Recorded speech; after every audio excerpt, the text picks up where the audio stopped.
Andrea Gibson, who wrote our opening words this morning and one of my very favorite poets, died last week. I found Andrea's poetry in college when they were touring the country as a slam poet.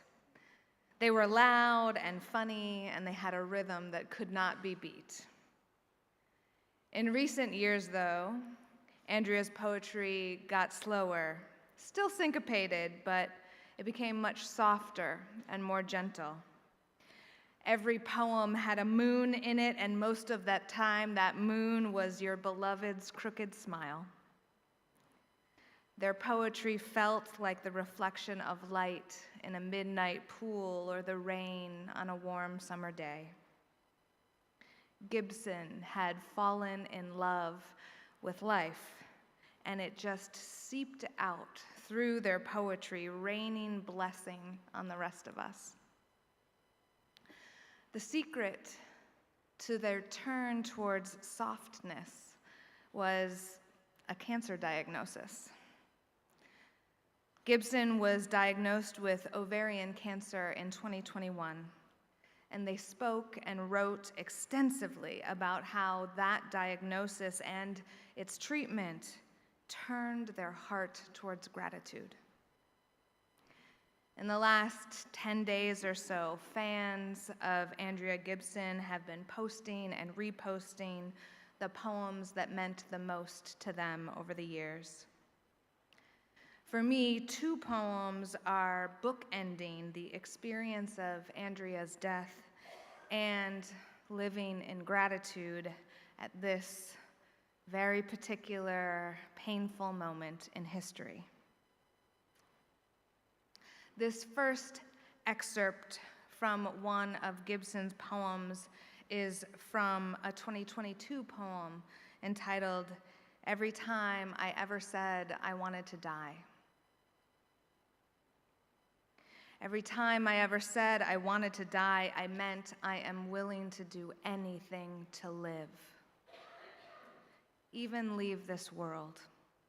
Even build a new home atop a nebula, stick a straw into a buried lake on Mars, get tipsy on anti-gravity, and invent new constellations, walking the lines between undiscovered stars.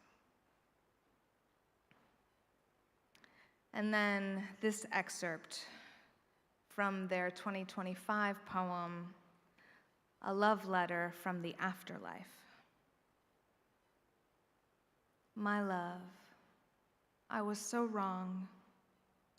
Dying is the opposite of leaving.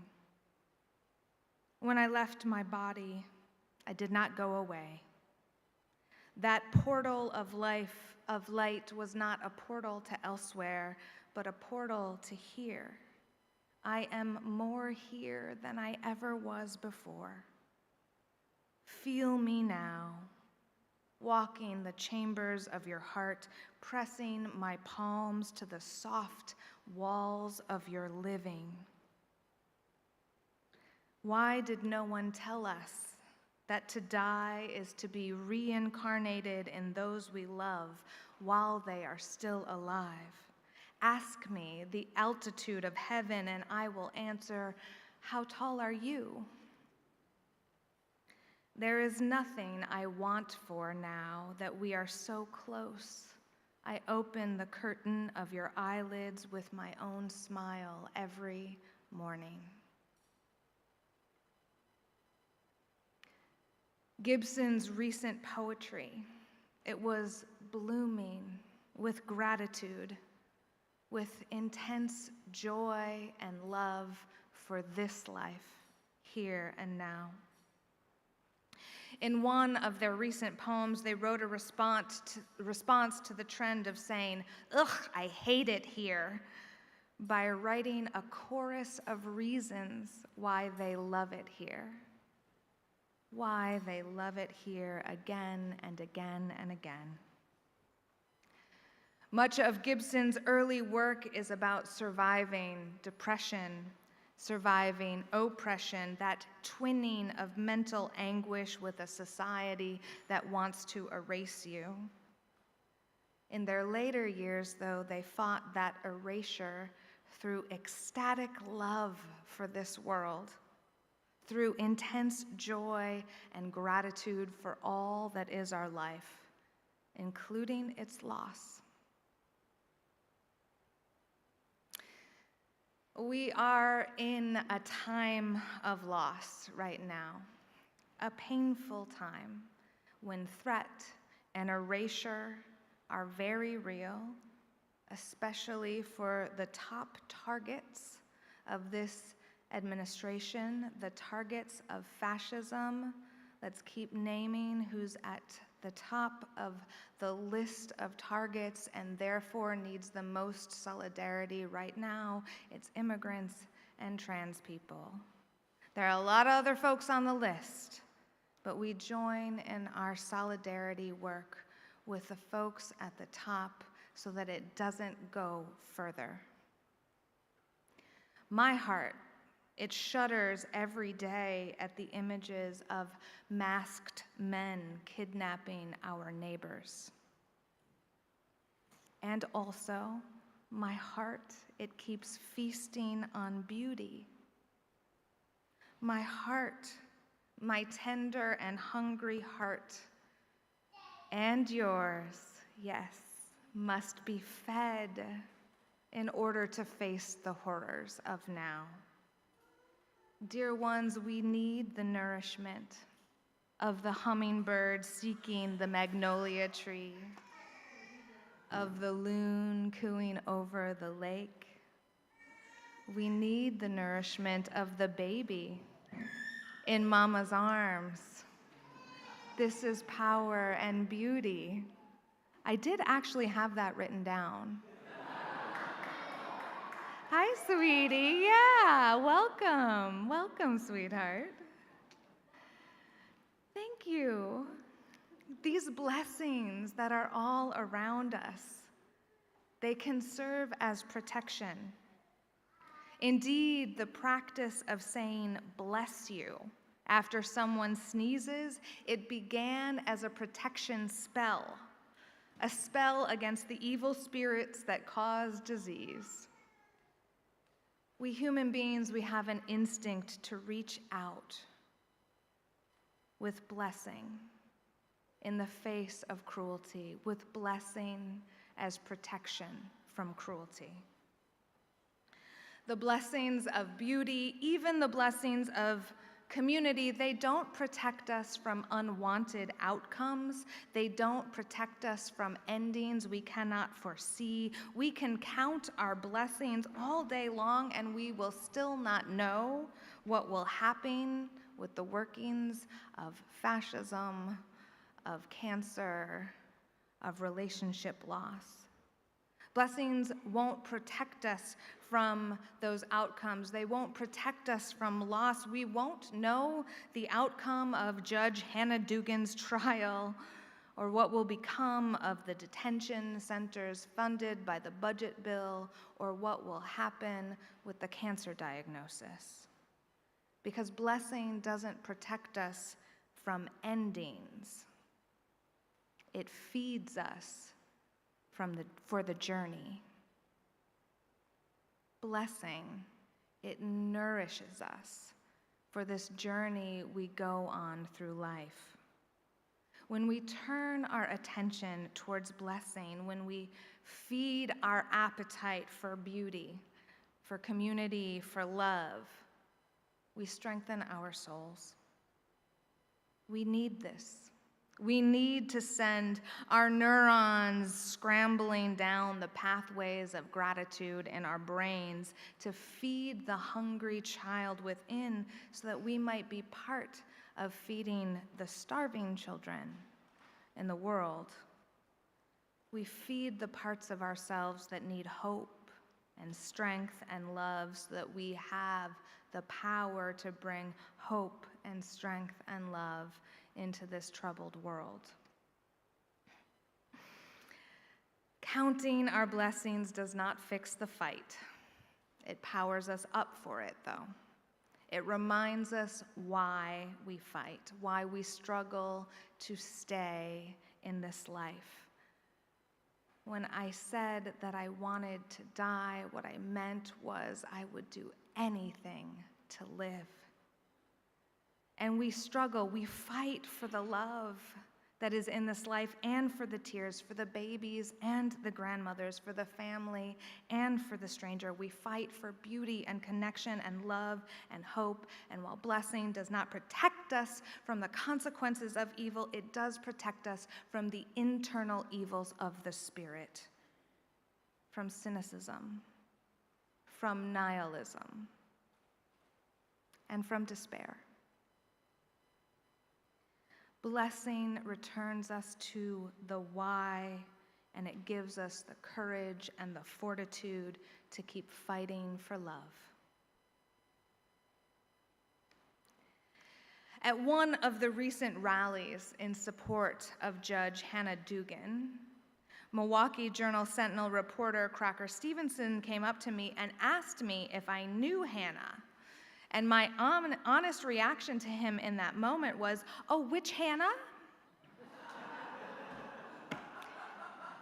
He also laughed. And he said, "The judge," which of course is obvious. But me missing the absurdly obvious is, of course, it's partly because Judge Dugan and I are not on a first-name basis. But that question, which Hannah, it also came from a place of communal abundance and power. Because in my head, I was like, oh, is he talking about Hannah Freeman, the new organizer for Micah?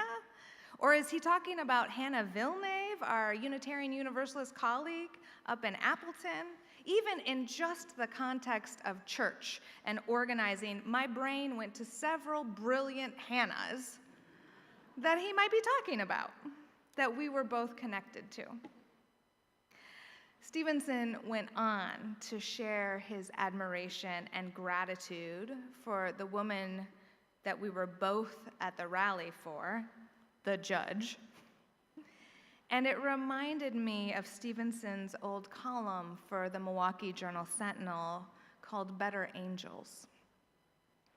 In that column, Stevenson told stories of beauty and strength and courage of regular Milwaukeeans just showing up for one another and caring for each other.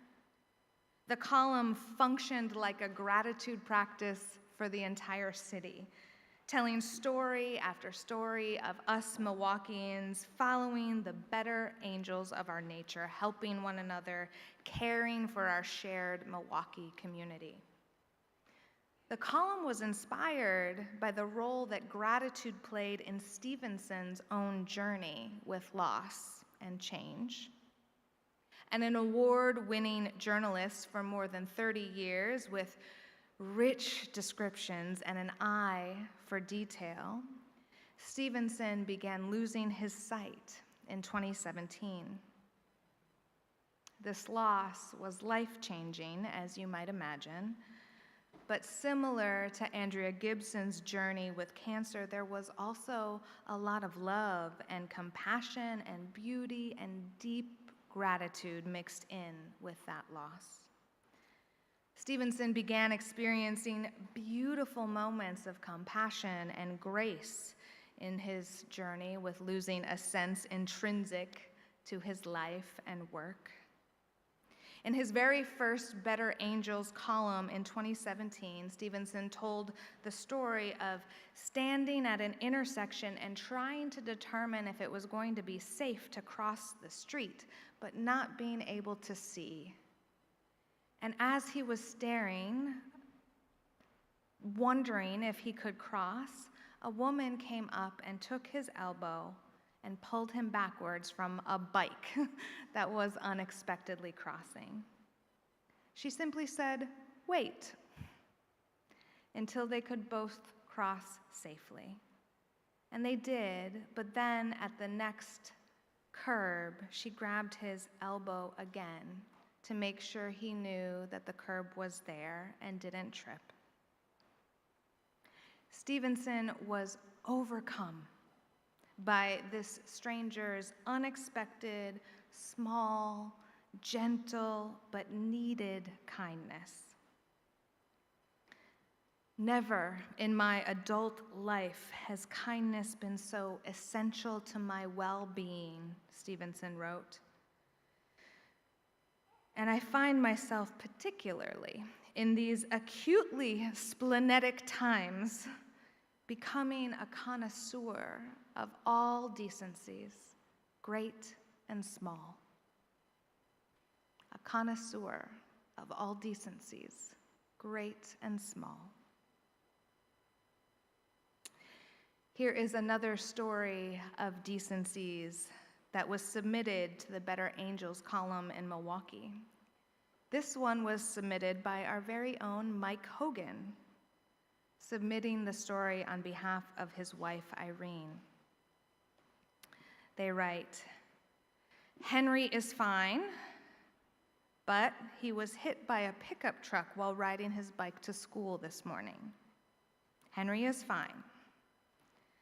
And I am so thankful to the Tosa community and to the moms who stopped on their way to taking their own kids to school to offer care and concern and calling 911 and empathy and making sure that Henry was okay. I am so thankful to all the drivers who rolled down their windows and pulled over and made sure my boy was okay before heading to their jobs. I am so thankful for the quick response of the emergency workers and for the fact that the driver returned and gave his statement and he is also okay. I am so thankful for my coworkers who covered for me at work and supported me and urged me to go and take care of your family. I am so thankful for the aunts who are always right there for us, willing to do whatever we need and share this emotional roller coaster of parenting right along with me. I am so thankful for Mike and his calm demeanor and his ability to roll with any crisis that happens and for taking such good care of us and for always bringing me a chai at just the right time. I am so thankful for friends who pick up their phone and listen and offer concrete advice even after you tell them you have no idea why you are calling, as there is nothing to do. Henry is fine, and I am so thankful, especially for that, and for the fact that he let me hug him in front of everyone, and he hugged me back. A litany of gratitude in the face of threat and loss.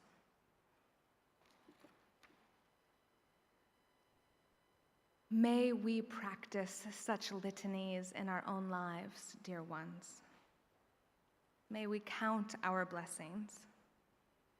May we sit down at night or first thing in the morning or do a go-around at dinner, and may we count them. May we make our own litany every day. May we become connoisseurs of all decencies, great and small. Because doing so will protect us, not from loss, not from endings or outcomes, but from the evil spirits of cynicism and despair. It will protect us from the vagaries of our own minds, and it will give us the fortitude to weather horrendous storms, whether those storms are cancer or sight loss or, God forbid, fascism. Ugh. Practicing gratitude, counting our blessings, gives us the power to say honestly, I love it here. I love it here, even when here is littered with losses and cruelties as it is, because it is also littered with beauty, with love, with small everyday kindnesses of our better angels, with people who take our elbow at the street crossing, with people who take over our work so we can take care of our family, with people who do their job as judges upholding the rule of law, with people who write us a love letter from the afterlife. My God, There are so many good people doing acts of kindness, small and incredibly large. So many people knitting quilts of beauty from the scraps of humanity, stitching us together across the generations, stitching us back together at the broken places, sewing us together again and again and again. May we say thank you to each of those people, and may each of us be one of those people today. May it be so.